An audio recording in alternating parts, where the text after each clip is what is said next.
All right. Hello and welcome. Sorry to interrupt again. Our- I'd finally gotten around to setting kind of a schedule of things. And as soon as I did that, I start to interrupt it. So apologies for that. I'll get back to Toolkit Tuesdays soon enough. But I'm trying to get stuff done. Capitalize all those letters for the import. So I have taken, what would be the word? I want to say quarantine. That's not the right word. Not quarantine. I have remanded this day to work on stuff. So I've done so. This is what am I drinking today? We're back to what would this be called? Call it dim sum, my kind of dim sum tea mix for the working man. So last week, you folks helped me finish off version 1 of what I'm calling Do Anything D6, basically a D6 dice pool system for just mechanically, just a generic mechanical structure system, I guess is maybe the best word, for mechanizing tasks that you may come up with in your more or less OSR game. The idea behind this is you could take this system and plug it into any other framework, I guess, maybe is the better word. You could plug into any system for handling tasks if you weren't satisfied with whatever resolution system is in the game that you're playing, or that there isn't one. Like one of the things that comes up in BX is that they give you tools in BX, but they don't give you a resolution system. Hey, Magnus.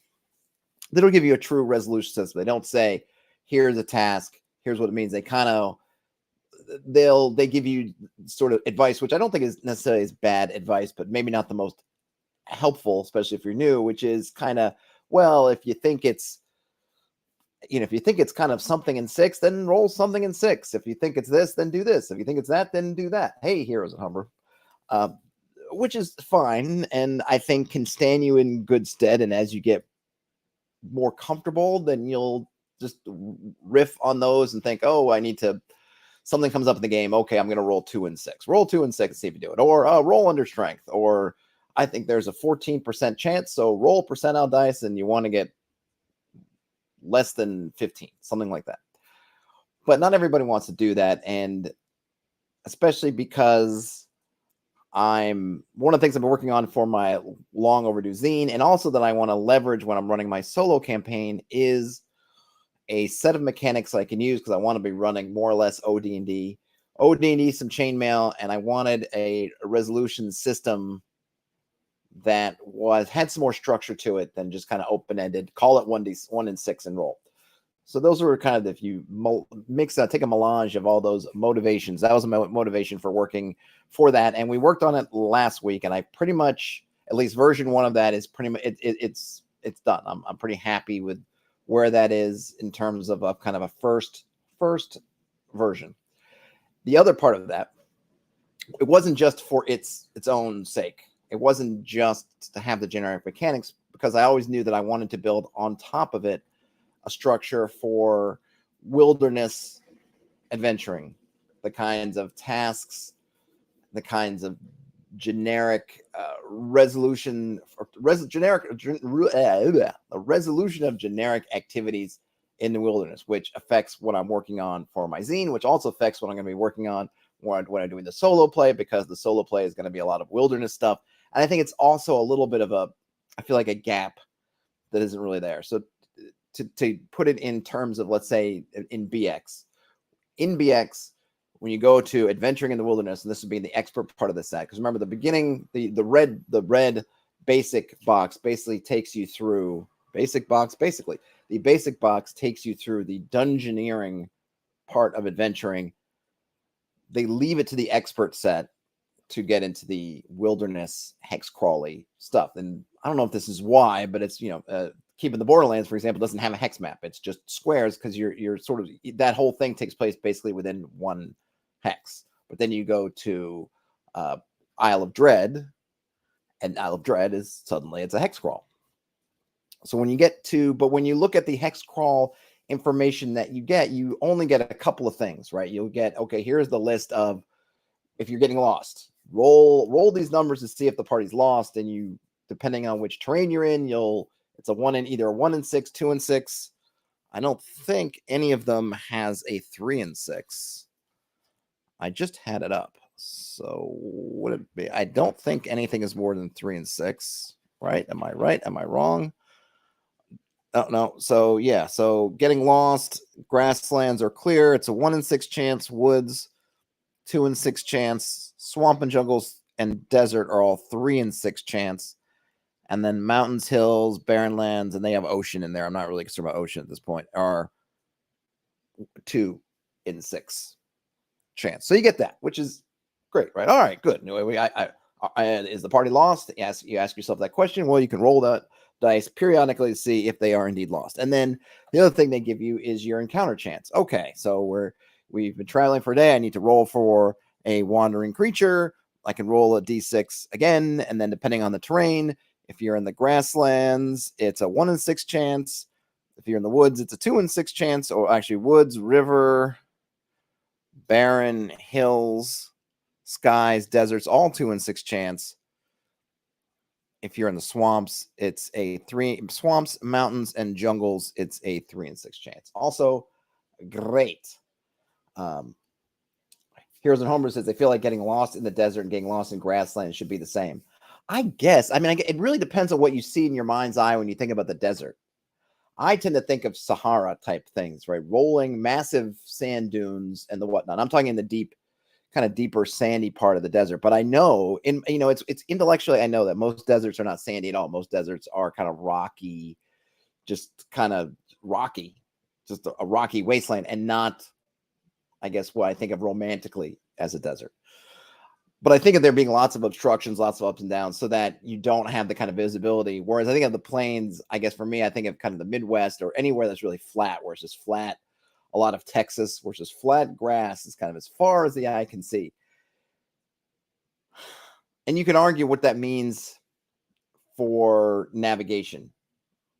Because on the one hand, you think, okay, if you're in the desert or you're in the grasslands, you might say, well, on the one hand, assuming clear skies, you're going to have sight of the sun all the way from horizon to horizon. So you can always be able to find your thing, or even at night, if you have night navigation, stars to guide you, whatnot, you're going to have again, weather, whatever, you're going to have full view of that. On the other hand, if it's sandy desert, you're going to be making a lot. You're going to have to be doing lots of presuming detours, because going in a straight line is really tough.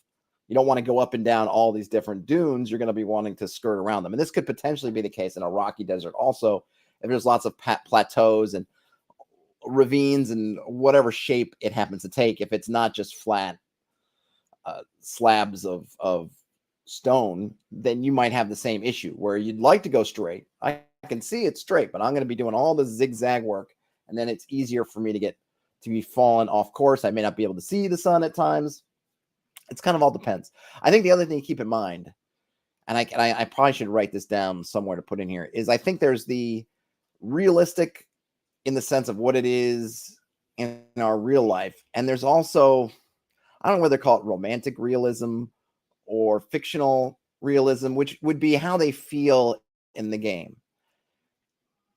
And so in that instance, even if in real life, let's say in real life, I could go and ask, I don't know, Survivor Man or Bear Grylls or some other expert and say, okay, in terms of just navigation, is it the same for grasslands and desert? They may come back and say, yeah, absolutely. They may even say it's easier in the desert. They might. But I think we still come out that in our minds, in our imaginations, what feels like a more desolate, difficult terrain, it's desert. So I would always err on that side of it. Like, what is the feeling in the game, in our fiction, in our hearts? What do our hearts say about these things over what does our mind say about the realities of Earth, deserts versus grassland? So I will always err on kind of what does our imagination lead to us, whatever that is, whatever fantastical directions that goes in. That's kind of where I would lean.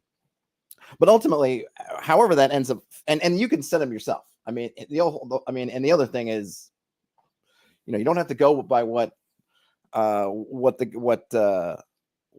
BX tells you or the wanting DMG, you can easily create it yourself, right? As usual, take these things and then make them your own. The problem in terms of BX is that's all you get. You just get those two things. You get getting lost and you get wandering creatures. And if anything else comes up, you're left back with the, well, do I roll 1 and 6? Do I roll 15% chance? Do I roll whatever? There's no guidance. And I don't think, and maybe someone has, I don't know, I haven't really seen it too much, where folks have really added in a lot of guidance in terms of mechanically. It probably hasn't done. I'm sure, I would guess if I went peeling through 3rd edition, I imagine if any system went and mechanized a whole bunch of stuff, it might be 3rd edition, just because they mechanized everything, or maybe even 2nd edition.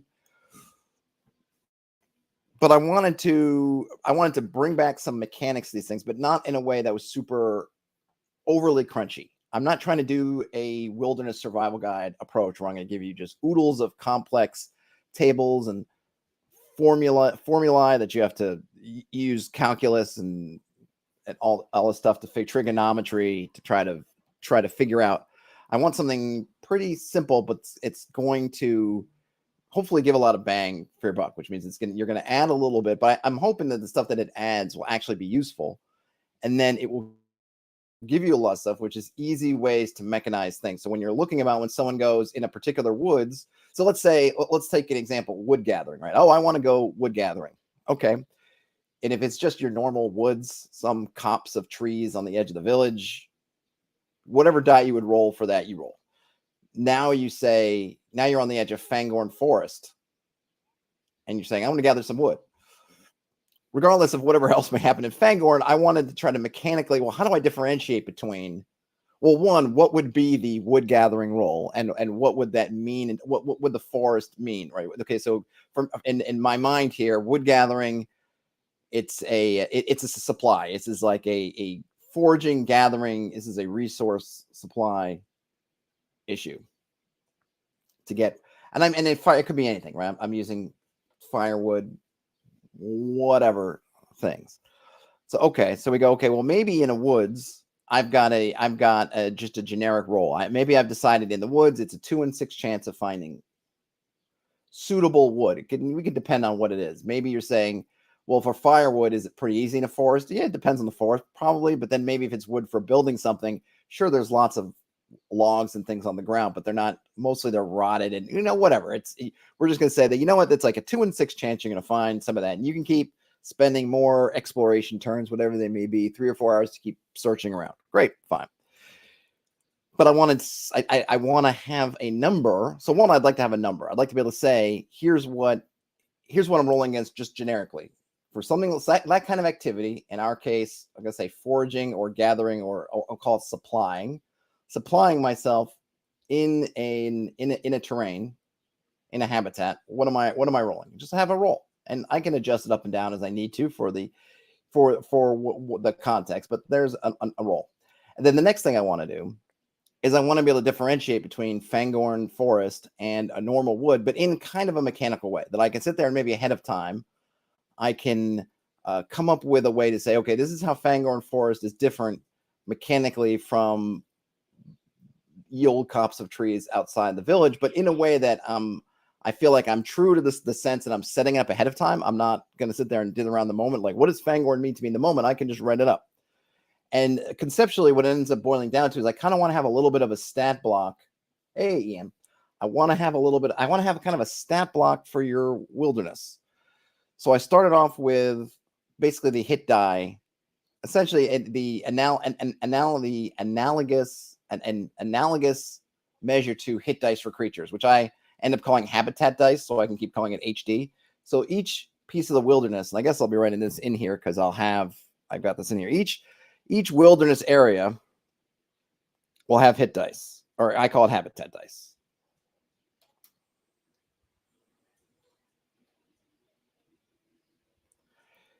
I guess I'll write it out right now. Habitat dice. And this is just a generic number. And this feeds into my other system.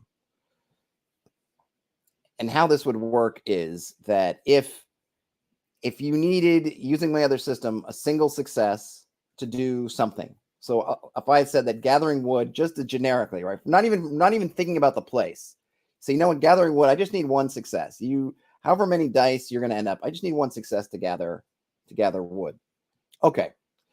Now, if I go to or maybe not even, just gathering wood, and I'm not even thinking about this point about habitat, just gathering wood or burnable material, maybe stuff for anything, just stuff I can burn. All right, I'm gonna say that's wood necessary could be a success job. For the most part, that means it's not a complex, it's not a compound task. You're going out, you're getting some stuff, and you're bringing it back. Fine, dandy, one success. Now coming to this, building on top of that, I'm saying instead of needing one success, you need to match whatever the habitat dice tell you. So in a grasslands, let's say, if it has an HD of 1, that's one success. So fine. Gathering burnable material for the fire from yield grasslands. Habitat dice is just 1, which basically how many successes I need? 1. That's the HD level 1. And we can go back and forth. I'm not trying to say if it's. I'm just talking about a generic task because I have no idea. I mean, we think it's easier, and it would be easier in the woods to gather firewood than in the plains. I'm not really trying to argue that. I'm just trying. I'm using this a very generic. Give me the most generic. I'm just trying to give the most generic example possible. So if the grasslands have an HD of 1, that would mean that doing various tasks in the grasslands, you would need 1 success. That would be the minimum, really the minimum you could have. I know HD you can have like 1/4 HD and stuff for creatures, or half HD. I'm not trying to do 1 HD would be the minimum. So 1 HD in the grasslands, that's kind of your base level for anything. Great, easy enough for the grasslands. Woods, let's say, has 2 HD. Now I need 2 successes. And then I can go on top and say, well, maybe swamps or whatever need 3, 4, and I can go up, and as many numbers as you want. I mean, I give some, I have it up here. I might as well scroll up and show it. Just some for the generic terrain types and kind of how they would look. And remember, I mentioned this a minute ago, but I'm kind of going with this, our imagination of the difficulty of places. It's more about, to me, like which places seem the more dangerous, the more frightful, the more difficult, not necessarily trying to break it down in some kind of real survival language. So it could very well be that mountains are more, I mean, in some of these, I don't know. Like I usually think of kind of mountains and deserts as sort of being the same in terms of difficulty, but whatever. That's just how I have it here. And of course you can take these and go. So you can usually hit HD, and now you can say, okay, well, now you're trying to do something in this swamp. So great. HD for wetlands is 3. So now you need 3 successes. But sometimes that's not enough. Sometimes you want to differentiate things a little bit more. Sometimes you want more nuance because you want to maybe model some things a little bit differently. You want to model a place that, well, maybe these woods are not, it's easy to move around the woods for whatever reason. There are wide lanes between the trees, but there's a big scarcity. There's, because of reasons X, Y, and Z, even though it's super easy to move around the woods, it's more difficult to get supply out of the woods because of the nature of these woods, whatever it is. Great. That's awesome. But how do we mechanize that? I don't want to have like a bunch. I wanted to have something a little bit more than just saying, I mean, because you could say like, well, it's 2 HD. And then when you're doing these, it's -1 HD. But then you're doing this, it's +1 HD. You could do that. But I wanted to come up, I'm thinking again towards that idea of having kind of a stat block. So I wanted to come up with some attributes. I chose something, the names I'm not really, I don't know if I love them, but I wanted to have kind of a good acronym. So the acronym I came up with is TRAPS. And then these break down into several attributes that all apply to different things you might be doing in the wilderness. So the T is turbidity, and that's your difficulty in navigating. If you're in a fog-bound woods, that's how you and part of the thing also is I want you to be able to easily take descriptors in your fiction and turn it into mechanics. So if you have a place on your map called the fog-bound woods, then you could say, okay, I'm starting off with woods, so that's 2, but then it's fog-bound, so I'm going to add 2 to its turbidity. So instead of having everything be 2, so now it'd be turbidity would be 4. That's kind of how I want you to be able. Part of one of the things I hope is, or my goals with this is so you can take stuff in the fiction, very easily turn it into mechanics and go, and not have to be scratching your head about what really things. what too much things mean. You can literally just sit there and say, okay, for each one of these adjectives, descriptors I have about the woods that affects this thing, I can add 1 or add 2, whatever it is. So turbidity is navigation. Ruggedness is basically how difficult the terrain is, to use that term from, I guess, 5th edition. I don't know if 5th edition still uses it, but it was definitely a 4th edition thing of difficult terrain. I think 5e used it too, right? How hard is it to move across? I'm not differentiating between. The other thing here is too is these are simply the mechanical bits, not the fictional bits. So ruggedness, it doesn't matter whether it's rugged being because it's all mud, or if it's rugged because it's got lots of loose gravel that shifts underfoot, or it's rugged because it's sand like you're at the beach. It doesn't matter. Right? Whatever it is, it just turns, in the end, it becomes one of a number. So in this case, I'm not, even though I use the term rugged here, it could be mushy, it could be whatever it is. It's just a matter of, it's just how difficult is it to move around. Activity is that density of the creature populations. This could be that, this would be when you're rolling, if you're using a wandering creature check and you need to know what is this chance of a creature showing up. This activity would give you a way to measure that. Maybe you have a woods that you want to be desolate. So instead of coming up with a whole bunch of ways to access the system, we can use one roll for wandering creatures, and then you can just basically use that activity measure to see what that chance is you encounter something. Peril is kind of a catch-all, just to see what the danger level is. If activity is kind of what you might find in there, if you had, say, some massive monster list for wandering creatures, you could use peril in a way to stagger up to a roll, or just have that be a roll for what it is. So if it was peril 1, then you could maybe add that you get, but if it's 7, you would go up to, what is on. In other words, it might be analogous to, let's say, level of a dungeon type thing when you're looking at that wandering monster list. It's 7. What's happening down on that table? So it's a way of just kind of giving you a measure for how dangerous it is. A place could be very dense with creatures, but not dangerous. It could be very desolate, have almost no creatures in it, but the creatures in it are super dangerous. It could also be kind of used for other things, kind of a catch-all for like, what is the danger level of this place? And then scarcity, well, how difficult is it to gather resources in this wilderness? If a player says to you, I want my character to go hunting for game, what does that look like mechanically? If you're in the desolate woods, you say, well, it starts off on the HD of 2, and then you say, oh, well, it's desolate. So now if I was going to write out all these, you'd say it's got a scarcity, let's say, of 4. You'd start with 2, and then you'd move it up.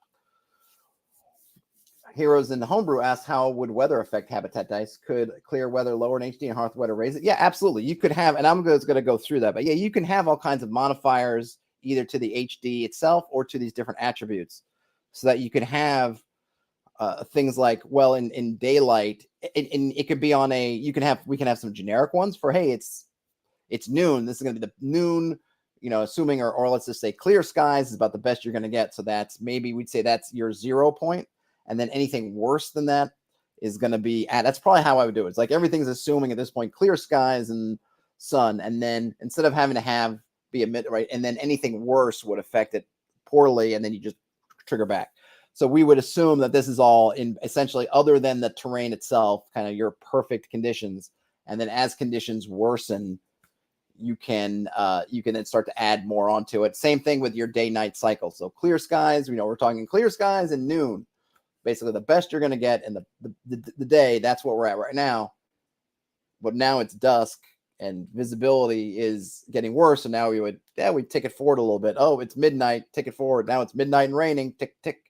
We can do all that. So this would be kind of just generically other than the terrain part, sort of perfect conditions.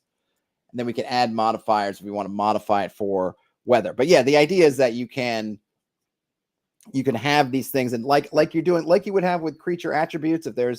If you want to have something that's, if you have an item, I have the staff of navigation, then that can also be a modifier, right? Or some way you can have it modified. Hey, if I have the staff of navigation, I'm out here. That makes it easier to do checks. I mean, there are many ways to skin that cat with magic items. It could just be that it gives you successes or lets you just complete tasks for nothing, or you could have it be that it affects this way.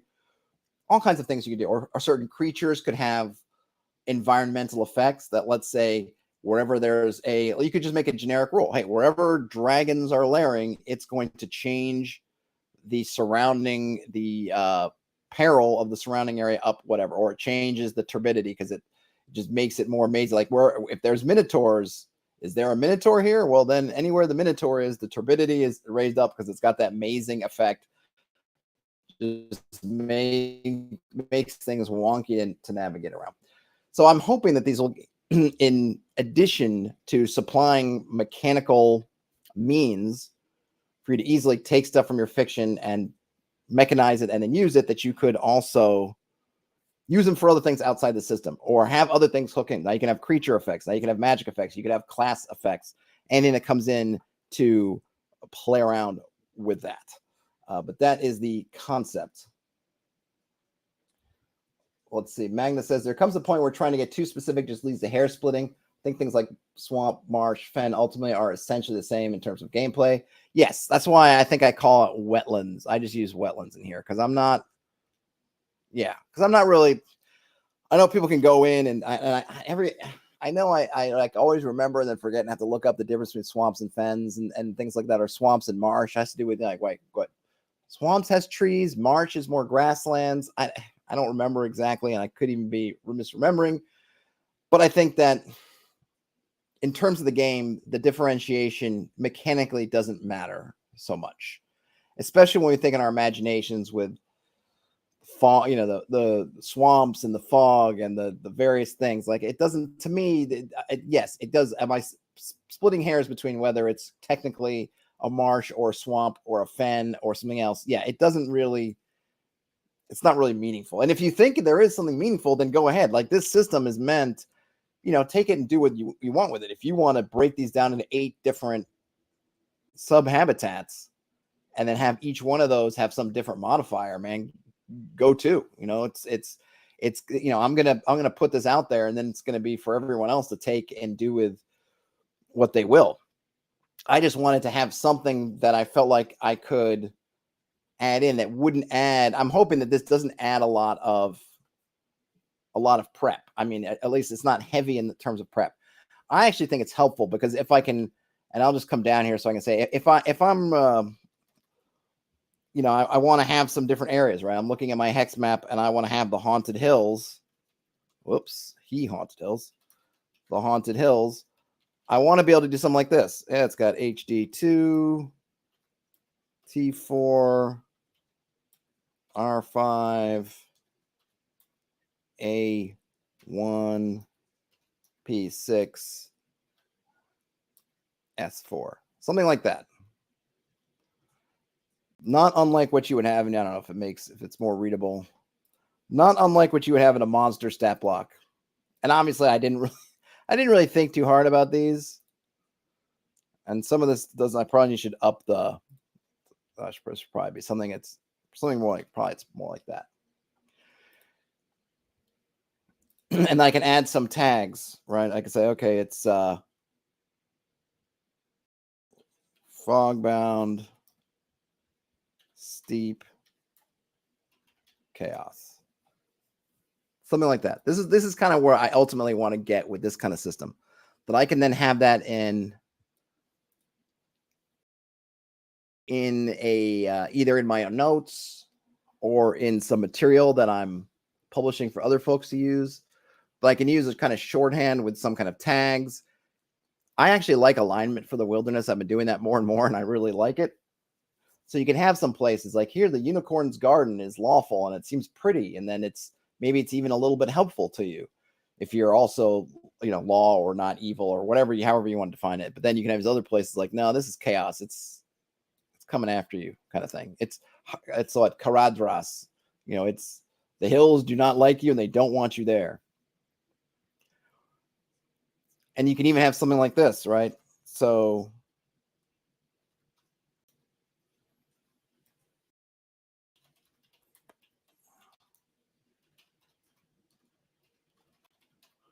I can even add a modifier. Not only the haunted hills difficult to navigate during the day, but at night it's even worse.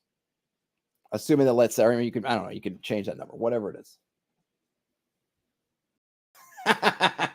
Heroes and Homebrew said the average ends at 4. I kind of figured that that the HD would mostly, if you were using the full traps, you'd want to kind of average it out. But no, I was just writing in kind of pseudo randomly. So that's good that it actually worked out. So there you go. So I want to be able to have this kind of thing, that I can have this shorthand and it's meaningful to me. And once I have this, if the party says, "Oh, we've entered the, you're in the haunted hills," or maybe they don't even know what it is, and I talk about the hills closing around them and the fog and maybe there's howling and other things, and okay, we need to try to find our way out. Okay, I got it. If it's during the day, it's all right. So great, there it is. Oh, we need to, and now we're moving. All right, great. I know that if I want to or need to progress rolling, great. Bam, I got that number. Oh, we're looking for stuff. Great. I got that number there. That's, that's kind of what I hope to get out of it. And this then saves me. I mean, in this case, it's only took me, even if I were to sit there and think more about it, I conceivably could do this pretty quickly, especially once I get more, I'm more fluent in the system, more practiced. I think you can get this done pretty quick. And then not only do you have this bit here, but then in the game now, it's saving me a lot of brain work in terms of coming up with the numbers. And maybe I want to adjust these, obviously. And then, I have that other task system this fits on top of. So in terms of all the other things that a party might be bringing to bear, whatever, I just lean on all the other stuff of that system. The only thing I'm really changing is that it's really that adjusting that difficulty in a sense. But it also means that if I want the Haunted Hills to do something active, I have dice that I can use. I can go back on my same system that I have already. And in terms of if I wanted the Haunted Hills to reach out and touch somebody in the party and I needed to roll some dice, because it is like Karadras and it's going to dump a bunch of boulders on their heads or attempt to, I have dice. I could just use that habitat dice number, or I could determine it's more about one of these other things, so I could use it. Maybe I just want to use it. That's a peril. So I'm going to have it roll dice using that number. So I get it both as a target when it's an object, and I could use it when it's the subject of a task. And I'm hoping it'll work. I'm hoping it'll pretty well. And part of why I'm trying to get all this done is I'm really trying to get stuff wrapped, and I really want to start working on getting more content out, and trying to start getting out kind of a steady stream of content. And I just kept coming down to, I need to finish this, because I didn't want to start doing that until I had this system, because I've had it in my brain rattling around in different ways for a long time, and I'm trying to finally get it out and in some form done. And there will probably be versions, and okay, here's maybe something I realized, but I really wanted to sort of get this done. And I just kept running into the thing of like, I want to do this other thing, but I can't do that other thing, or I shouldn't do that other thing until I get this thing finished, because I need to get it done. So that's kind of the idea.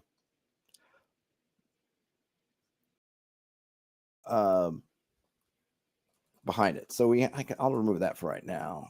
I'm trying to think what else is going down. All right. So where I was now is I was going to put some. Here's basically what was it? Heroes and Homebrew was mentioning about sort of environmental factors. I was going to come up and just put some kind of descriptors out there and sort of how they might change it. It doesn't have to be just one thing. Also, it could be, what do we have? Like, I don't know, if it's if you're fog bound, it's not helping you navigate, so that's turbidity. I mean, it probably is. Maybe you could see whether it would. It's kind of up to your debate whether it would also affect ruggedness or not. I mean, it's certainly going to add to, I don't know if it's going to add to peril. It would definitely add to scarcity. Just harder to find anything. I suppose it would slow you down. So I'd say. So you get something like that.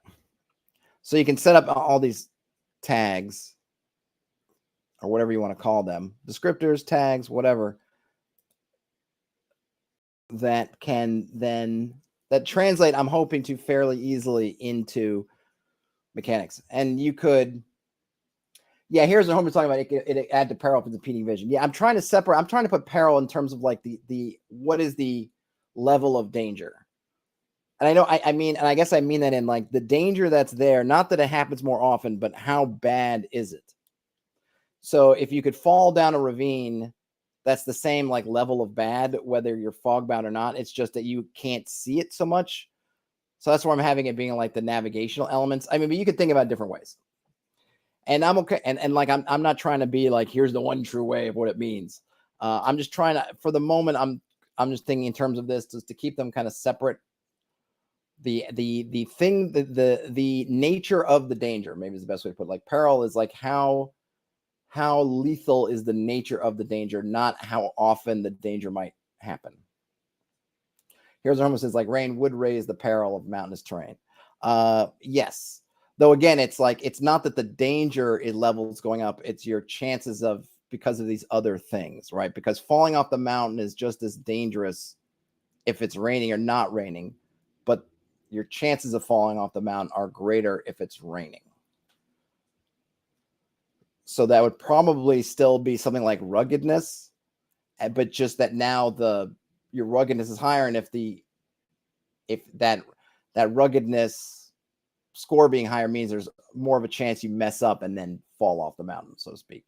But again, I'm not at all dogmatic. If you want to take this and do it one way, I would just say whatever you do, try to be consistent so everybody knows, right? So in my case, I'm gonna say that I'm only concerned about what the nature of the peril is, as opposed to how often it pops up or what the chances of it popping up.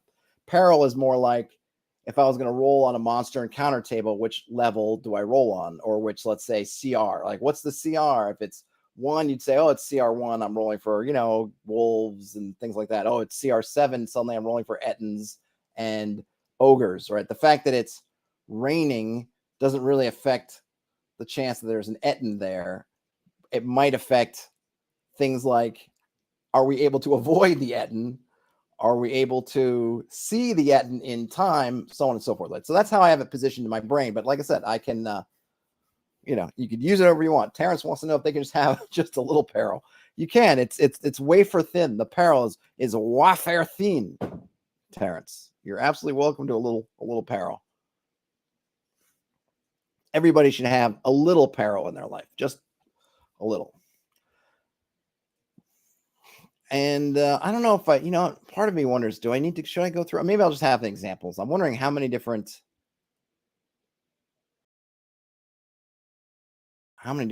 things we should have there. I don't know. Do I need, well, let's see. Should Frozen be one? Because Frozen's kind of, I don't know. I'll have to think about the descriptors, because I want to try to, I don't want to start, because like raining, I think, well, let me make another, I'll make another thing here, because we do want environmental. What is this? What level of, I'm on 3. Okay. This might be 4.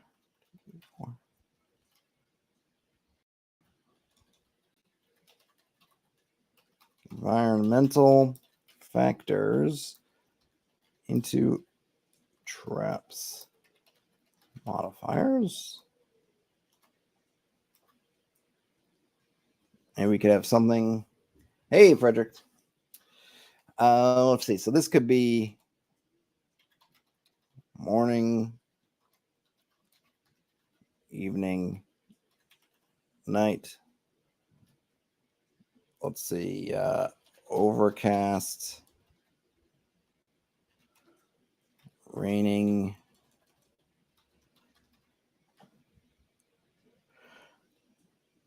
Is there maybe precipitation? Because I want to be storming. Did I spell precipitation wrong? I obviously did. I'm trying to keep the terms fairly generic. So I think morning and evening would probably be a little bit of positive.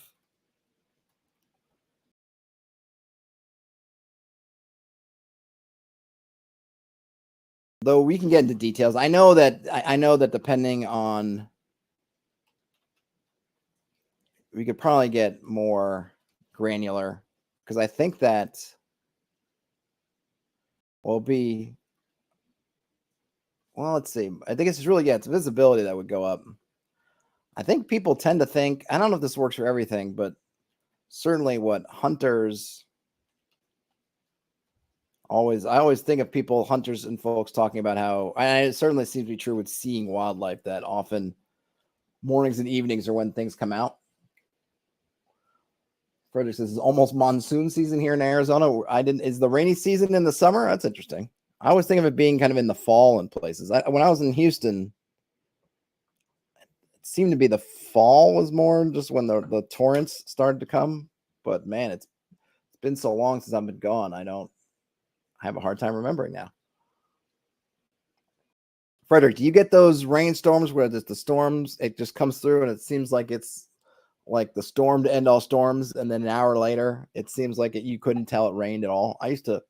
Those used to be amazing in Houston, where you just the rain would come down just in these sheets, and the streets are all flooding, which was an intentional design decision by Houston city planners for some ridiculous reason back in the, I don't know, the 50s. I don't know, whenever it was planned.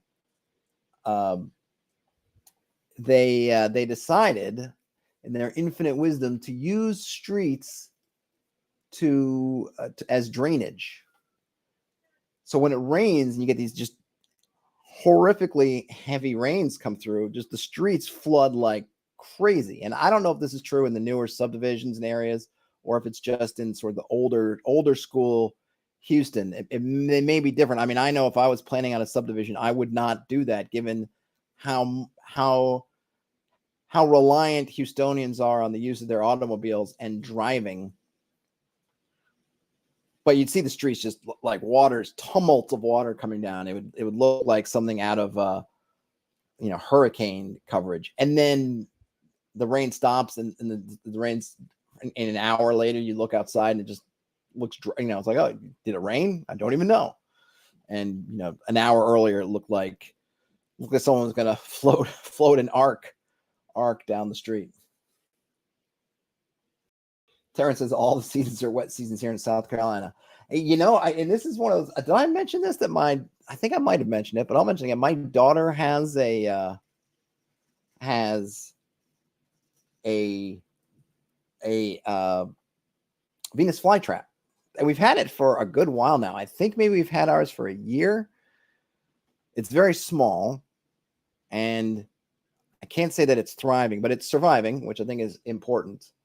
And I remember when we picked it up, and this someone else was showing off. I saw online was showing off pictures of their Venus flytraps. So I was just reminded about the other day, but I did never realize until we got it that Venus flytraps are native to, I think, the Carolinas, which just is crazy because you look at it, I think everyone just assumes it's from somewhere wildly exotic. This must be from Bali or Indonesia or wherever, somewhere on the whole other side of the world. It's like, nope, Venus flytraps from the Carolinas.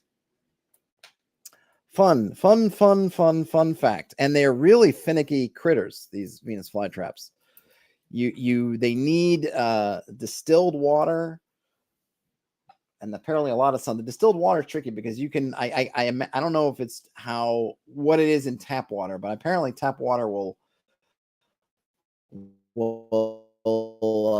they will not that will kill it pretty quickly, which probably says something about our tap water. We're drinking it all day long. You feed it this particular plant, it's like, and it just nopes out of existence. But it's a fun little thing. It's always cool to see it. I haven't seen it actually catch one on its own, but we fed it some little flies and whatnot, and it's kind of neat. Coined neat. All right. So in terms of environmental factors, Terrence says it must be fluoride. I don't know. I mean, New York City tap water is actually pretty darn good in terms of its, I don't know, profile or mineralization, or however you want to term it. But I don't know what they probably do add stuff. I don't know. I haven't tried it. We had friends that had one, and theirs died fast. And I don't know if it was due to tap water or something else. But when we got it from the flower shop, or it's more of a garden center, they mentioned specifically distilled water. So we just have bought 2 gallons of distilled water, and we just feed it, give it that, and then just refill it from time to time. Ian says, well, off topic, I'm running a cult against the cult of the reptile gods and the black hack tonight. Wish you luck. Well, good luck. Good luck. That's a fun one. I need to go back to the black hack.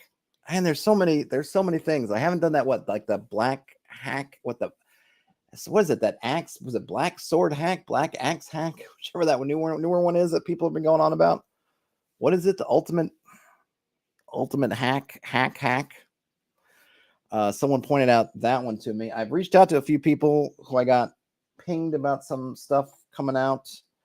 Hopefully I'll get a hold of some of that. There's too many hacks, but I need to go back to the black hack ultimate. Yeah, black sword hack. Thank you, Ian. Black sword hack ultimate chaos edition. I want to check that out because a lot of people have talked very highly of that. I'm just roughing in some values here. I don't know if these will stick. I'll probably just call them.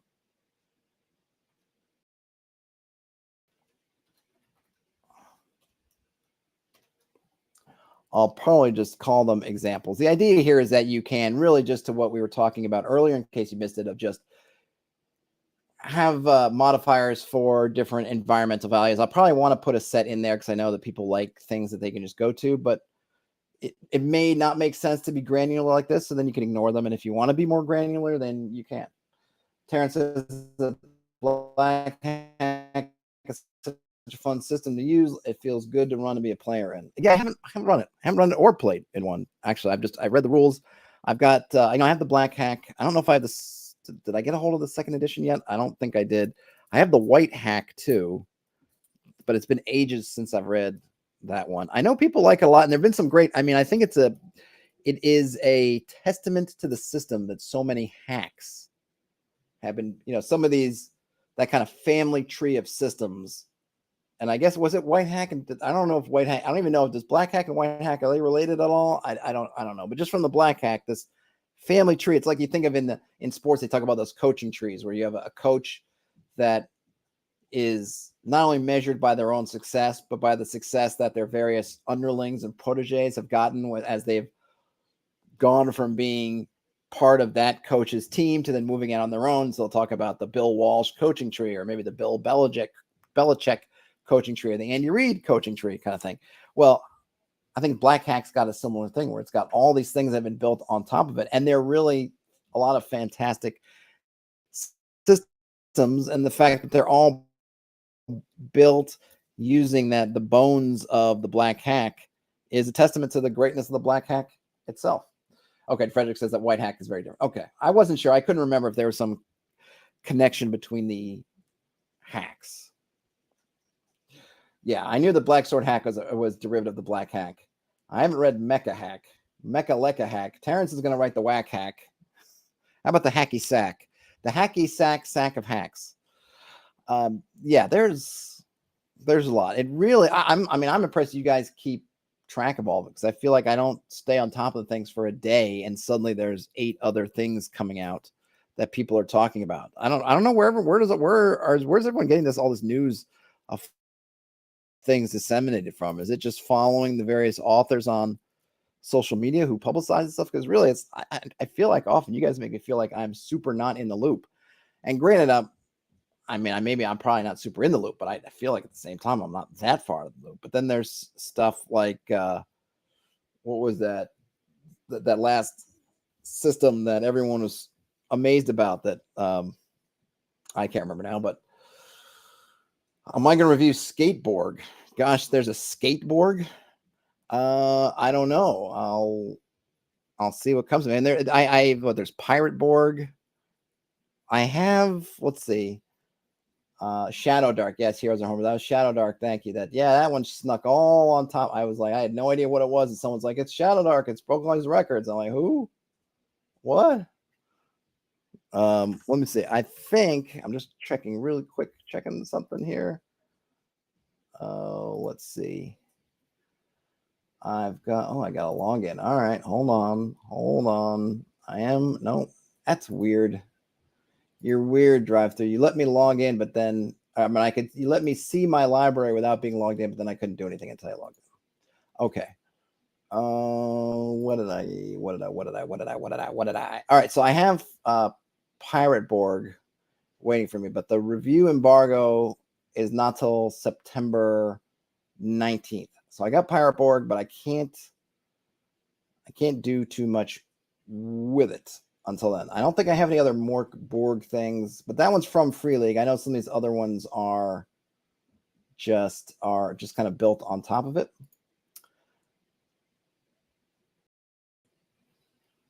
I think because these are all going through Kickstarter. So I'm imagining the review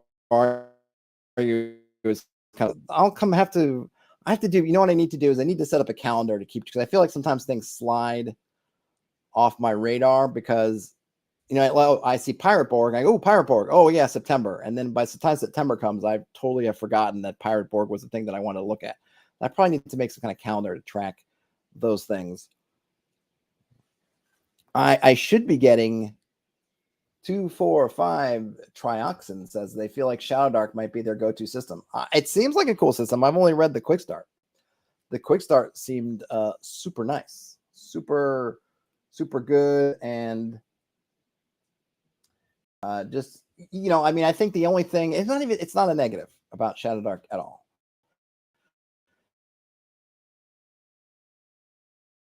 Because I think what she did was, I felt like for me, it's the kind of stuff that I don't need Shadow Dark to do, I guess. Because I've kind of felt like, oh yeah, okay, the turn make stuff D20 kind of normalized, and there's an interesting thing. This is one of the things that, like, I love Daniel, but this is something Daniel loves, kind of dice variety, and I don't mind dice variety, but I think it can be more problematic for folks than maybe it's worth in the end. Because I know he's said stuff, and I've seen stuff from him on social media, like he likes all the different dice, like roll this for that and roll some other dice for that, roll this other thing for that. That is fun, but it's not that I dislike that thing, but at the same time, I can recognize that this is a barrier. It can be a barrier. It can be tough. It's weird sometimes for folks to think like, and this happens with my game, because a lot of times we try to play every week, or we're on summer hiatus now, but we try to play every week. But then if there's a week's off, and my players, unlike me, are not embedded in gaming for the other 6 days that we're not playing. And there's always that little bit of confusion, with, oh, okay, I'm rolling under an attribute to do something, but then I'm trying to roll over a saving throw, and this is a D6. This is something, right? There's all these kind of confusion points. And something like Shadow Dark, which is coming in saying, hey, we're just going to go with kind of the 5e style, just roll D20 plus whatever. And they're not the first to do it. I'm not trying to give them, credit. There have been other ones, like Target 20, I think, had something similar, and maybe it was just for combat, but sort of you could do kind of thing similar. But they took things like that, these kinds of quality of life things that we may have all done individually, our games, to make them out in the way, and kind of put them in a very 5e friendly framework. And that was really smart of them. But it's kind of like, if someone says to me, ooh, are you going to go buy all this OSE stuff? And my answer is no, I don't. Why do I need to buy OSE stuff? I've got BX sitting right next to me. And yeah, OSE organizes things in a way that a lot of people like right now. And I don't doubt that for most folks under most circumstances, OSE is organized in a far superior way to BX. But I know BX, and it's the same. So I don't need to go buy old school essentials. I got it. And the same thing for Shadow Dark. It's like, oh, this is great. I don't know that I ever just buy it for myself to have, because I'm not sure I need anything really from it.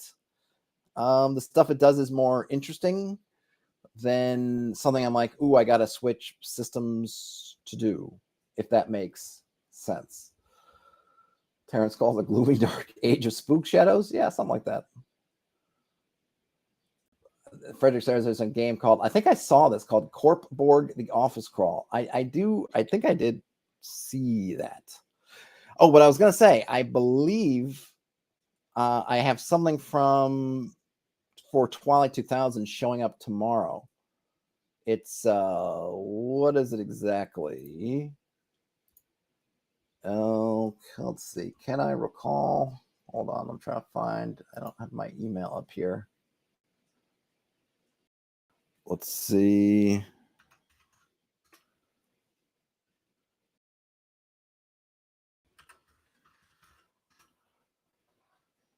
Yes, I've got Twilight 2000 Urban Operations.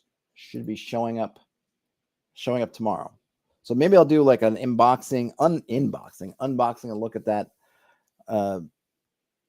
later this week. So that should be nice. And I wasn't expecting it.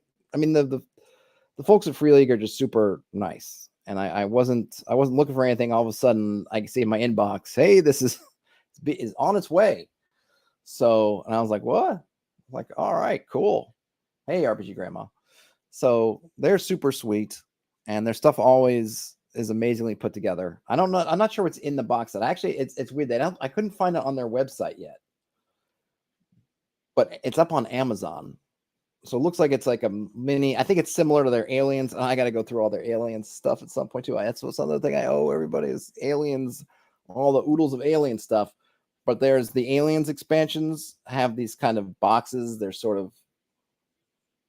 not really deep boxes. They're sort of same, I think, size as your average board game or their average other box sets, but they're shallow. But this one should be cool. Going to Urban Ops, which would be nice. You guys have any other questions, thoughts, or anything as I'm wrapping this up? As usual, I really appreciate you guys listening to me talk this stuff out. It helps kind of clarify things. Oh, what? Overcast, definitely.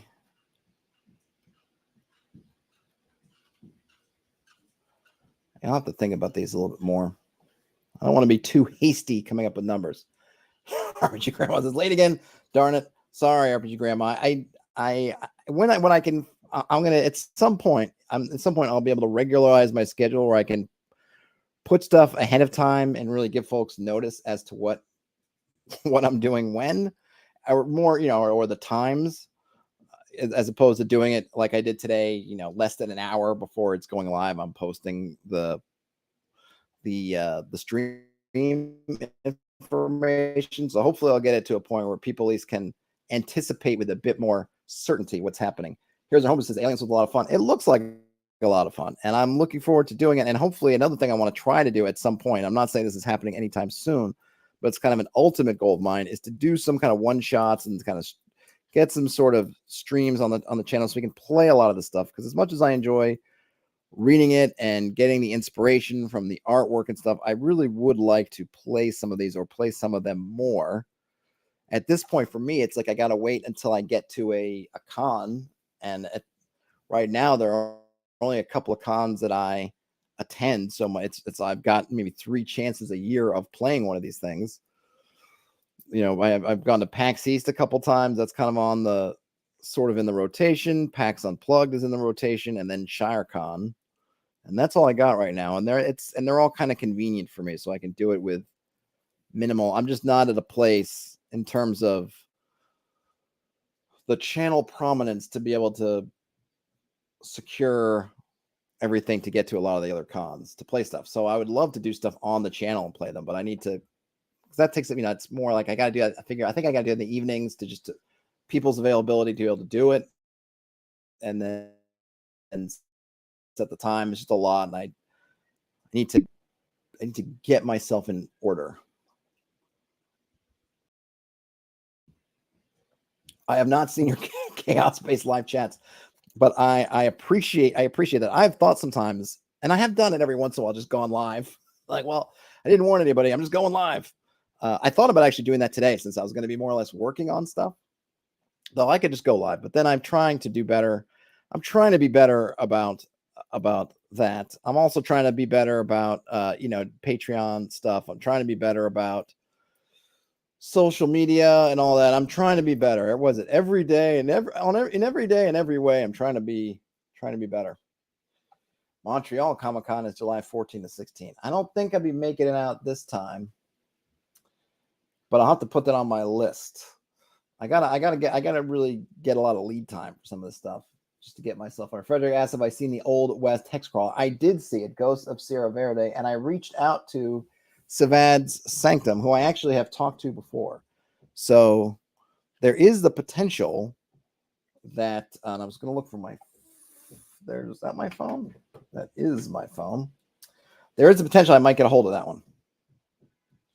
We shall see. And then there was another one not came out, but there was another one I saw that looked kind of cool. I forget the name of it, and I reached out to them. So yeah, so I might get a hold of that. Well, fingers crossed. We'll see. It seems it's definitely a neat concept. I'm curious how they did. The other thing from Civad's Sanctum that I looked at earlier was Helm a little while ago. I'm curious if this is. It sounds like this is just completely different, but we'll see. Because Helm was interesting, I think, to say the least, in their approach. And the one thing I also want to do with these systems that I'm working on is I really intend to use these a lot. Like this for me is not like I'm going to pump this out and I'm going to jump to something else. And I'm not saying that that's what Civad Sanctum's doing with their thing. I don't mean to, I'm not trying to imply that they're system jumping or not supporting their products. I guess for me, this is kind of like, I want to have this so that for all the things I do for myself forward, I'm going to be leveraging this. That's kind of the first thing. John asks, what part of the country I'm in? I am in the great city of New York, in the borough of Brooklyn. That's where I'm at. Yeah, I'm in Brooklyn. So I tend to, the places I've gone to, I tend to be in that, well, I was going to say the tri-state area, but which states are the tri-states can change depending on where, let's say, for example, you are in New York State, so for me, the one, getting to Philadelphia, let's say for PAX Unplugged, easy. It's 2 hours drive away. And I got to play for hotel, which is not fun, but it's easy to get there. I can get there on my own recognizance. One is in Connecticut, which is not far from when I'm in the country where I am. So that's super easy. I just drive up there and I got my place to stay. I'm all solved for that. And then PAX East is in Boston, which I can also drive to. And then I have family in Boston, so I got somewhere to crash. It's, I'd love to go to, let's say, North Texas. And I have family in Texas, but not in Dallas, not in Fort Worth, in Houston. And that doesn't help me. Because I can't stay in Houston and then commute to Dallas for the con. So that one's kind of tough. I'd love to go to Gary Con in Lake Geneva, but that's a pain. I know Daniel drove. Maybe I'll try to make some kind of deal with Daniel to do some kind of sharing the driving up to Lake Geneva for the next one. Indianapolis I know he's going to Gen Con in Indianapolis. That's another one where it's not like, I could drive there, I guess, but it's also, you have to pay for all the expenses. So for me, like these ones I have are very convenient. I either I don't have to pay for travel other than gas, or I don't have to pay for lodging, or both. So makes it easy. I mean, I wish New York City had one. In New York City Comic-Con, and there was a year where New York City Comic-Con looked like it was going to have a big, at least, or Wizards did something for 1 year. I went, and Wizards had a big presence at New York City Comic-Con. And I thought, like, wow, this is how it's going to be going forward, and this will be great. And then, like, that was it. And now it's too big. It's too crowded. It's to me, it's just not fun. Maybe I should go back, just do a day pass and just do some, like, take videos of cosplayers and stuff and just do something kind of light like that. But it's really, the focus it's just gotten too big. I'm sure San Diego's like that too, where there was probably some time in the dim memories of San Diego Comic-Con when it had more gaming and more things like that. But now it's all big budget stuff. So, and Wizards is not, probably the pricing's probably out of even Wizards, someone who for their space, because you need a lot of space if you're going to run even just Magic stuff. You need space, and when things get too big, you just can't afford it. And they'd rather probably sell it out to X amount of exhibitors and just have Wizards have some big junky, some big clunky Magic or D&D or even combined space. Frederick mentions Retro GameCon in Syracuse. I haven't looked at it. There was one I missed that was in Jersey. that would have been interesting. I forget what it was called. It might not even happen yet, but I can't make that one. Syracuse is is a little bit of a haul. Syracuse is further away from me than say Philly is. I probably could do it. I have to look at it. These are the things I'd love to be able to do if I can get the channel, if I can grow the channel to a point that I can do more stuff. I would love to go to more stuff. I would love to try to figure out how to get organized panels or get on panels or do stuff like that and go and travel around and go to these different cons. I'm not there yet. I don't have the petty cash. No one's asking me to go.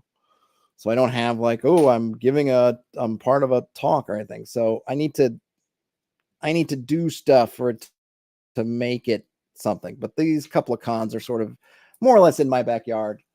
So I can do that. 245 Trioxin is in Central PA, hoping to get to PAX Unplugged. I do recommend PAX Unplugged.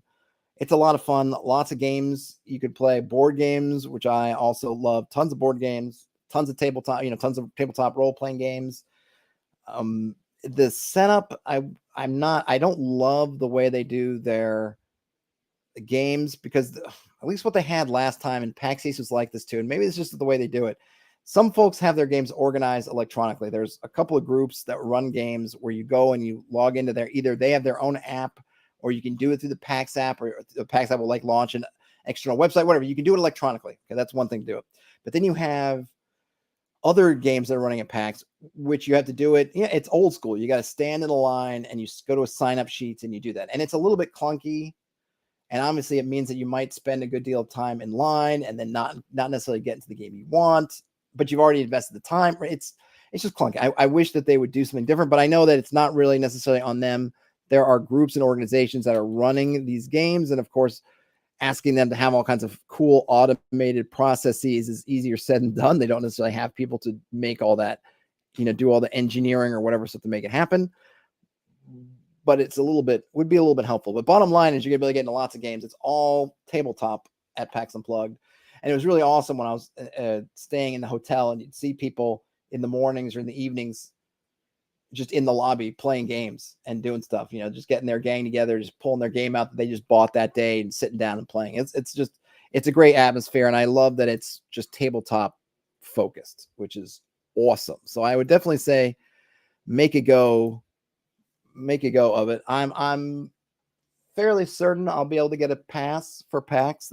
I've gotten one every time I've asked, and I think I'm in the system enough that hopefully it's not been difficult. I tried for Gen Con a couple of years ago just on a flyer, and then I was thinking, well, if I got the badge, maybe I'd try to make the roadie, but I'm not a big enough fry. Gen Con was like, "You are not worthy," and I said, "Fair enough." And I haven't tried again. Maybe someday. All right. Well, thanks for helping me walk through this. I'm going to roll through this one more time just because I know some folks joined me working on, presumably for me to be working on stuff, or at least to see it. And then we've been talking about all kinds of other stuff. So, and it'll help me give me a chance to, again, crystallize what I've been doing as we get to the end here, because I'm going to keep plugging away at this over the next couple days. And I might have another one of these tomorrow with more progress. The idea is, if you've watched my streams from last week, I've been working on this D6 dice pool system that I hope it's got some complexity to it, but I hope it's fairly easy to use once you kind of get the hang of it. But what that system doesn't really cover is your wilderness, what I'm calling wilderness, I call them expedition tasks. And because in that generic system, I don't really take into account the place, the nature of the place where the task is happening. You're doing something, I'm just looking at it kind of in a vacuum. And there are ways to modify things based on factors. Oh, you're trying to climb a wall and it's rainy. Okay, we'll add some difficulty. Oh, you're trying to do this and it's whatever. Okay, add something like this. But I don't take into account place. What I'm calling this, which is Do Anything D6 Hexpert, is when you're engaging with a place. Now the wilderness, wherever you're doing, is not just a backdrop where you're doing something. It actually affects what you're doing. And so in doing that, I talk about having basically hit dice for terrain. I call it habitat dice because I wanted to keep HD, but so it's habitat dice, but essentially it's hit dice for terrain. the more HD a terrain has, the more difficult things are going to be to do on it. So if you want to run across the grass, that's 1 hit die. So it's basically 1 success would have you run however long across the grass. Easy peasy. Now you're trying to run across some badlands. Well, suddenly now you need 4 successes. So things are just getting incrementally more difficult. And the idea is here is you're looking at your hex map or whatever you're doing, and the party decides to do something. Hey, we want to scout out these woods, and you're looking for what that means mechanically. Instead of having to guess or always riff something up on the fly, you can simply look and say, okay, you're in the woods. Great. That's got 2 HD. Now I know you're going to need 2 successes to do that. Great. Done. But I also recognize that, and I certainly, from a desire standpoint, I want to be able to differentiate between different terrain elements. I have the deadly woods and I might have the gentle woods, and if you're just using HD, they would both have 2. And yes, I could say, well, the deadly woods are HD4. That would be an easy way to do it. But I also might want to have something like the foggy woods, which are also HD2, but then some things are maybe easier or some things are more difficult. It's going to be easier to, let's say, evade detection walking through the foggy woods because it's foggy and nobody can see anything, but it's also harder to navigate through the foggy woods. So I want to have some not only differentiating between 2 parts, but I want to have a little more nuance than just using one number like HD and then having sort of modifiers on that. Now with creatures, when we need that kind of nuance, we roll up attributes, their strength, their dexterity, their intelligence, etc. And that gives us those finer grained atomic values that we need. For this, I have what I'm calling traps, which is essentially that for terrain. And traps is an acronym standing for turbidity, ruggedness, activity, peril, and scarcity. And this is basically to measure for turbidity, how difficult is it to navigate and take sightings, just see things. Ruggedness, how difficult is it to move across this terrain. Activity, how dense is the creature populations within this wilderness. Peril is just essentially how dangerous just generically is this place. Is it very, very dangerous? Is it not dangerous? That's peril. And then scarcity, how difficult is it to gather resources? So now you can have the overall HD number, and maybe 2 different forests can have the same habitat dice value too, but they might have very different values inside those different aspects, which hopefully will relate to the fiction of what those different forests are about. And then that will also be reflected mechanically, but in a easy way that you won't be scratching your head or trying to, this time it's 14 and that was 14% and this one's 18% or whatever. This time you'll just be able to see it and you can write it down ahead of time. Okay, these woods are like this, these woods are like that, and you'll be able to do all that. So that's how I have. And then on top of that, I want you to be able to take descriptors and turn those into modifiers. So let's say you had woods of 2, that's HD2, and that's HD for all the traps, TRAPS, they're all 2. Well, now you want a fog-bound woods. It's foggy. And what is that? If you want to add that descriptor, what does that descriptor mean? And I want to come up with a list of just common descriptors that you can use, so that if you're looking at it, you can say, okay, I have this kind of descriptor. This matches essentially, maybe I call it obscured, which would be like fog, whatever. Okay, this is how that affects it. And then we can easily turn descriptors into standardized modifiers, and then also environmental factors. If you want to differentiate between doing something in the morning versus doing something in the evening versus it being overcast or storming, how that affects the environment, not the task, but the environment, then we can use these here, because you can also modify the task. And I want to make sure, I probably need to play around with this part a little bit. Maybe I'll work on that this afternoon in terms of what are we talking about that's going to affect the task, because that would just be task modifiers versus the terrain element, because they can affect things differently. So I'll probably need to think about where I want to put some of these modifiers, but ultimately you'll be able to take different modifiers or different things and turn them easily into modifiers. And ultimately what I want is that here you can see you can get some kind of stat block, abbreviated stat block for a wilderness location. We have an area called the Haunted Hills. It's got some descriptors or tags. It's fog bound, it's steep, it's chaos. And then I get this nice little stat block of it's got 4 habitat dice, Its turbidity is 4, its ruggedness is 5, its activity is 1, its peril is 6, and its scarcity is 4. And then I can make some notes. Oh, because of the nature of the haunted marches, at night it's maybe more, even harder to see things than it would normally be at night, because these are haunted hills and the spirits are messing around with the stars. The spirits in the haunted hills make the stars seem weird. Therefore, at night it's even harder to navigate than you might think. So that's the system, and this fits on top of my other system, and these will both be in SRD form soon released, and then also in my zine, which is way overdue, but it's hopefully going to be done shortly. I will have to, obviously these are not typeset, so I'll need to typeset these. And then you hopefully will see a lot more stuff from me when I can finally use the system, because one of the things that's driving me is that I've been wanting to do more stuff, but I've also been thinking to myself, I want to have this system done so I can use it for the stuff. So it ends up being this horrible black hole of,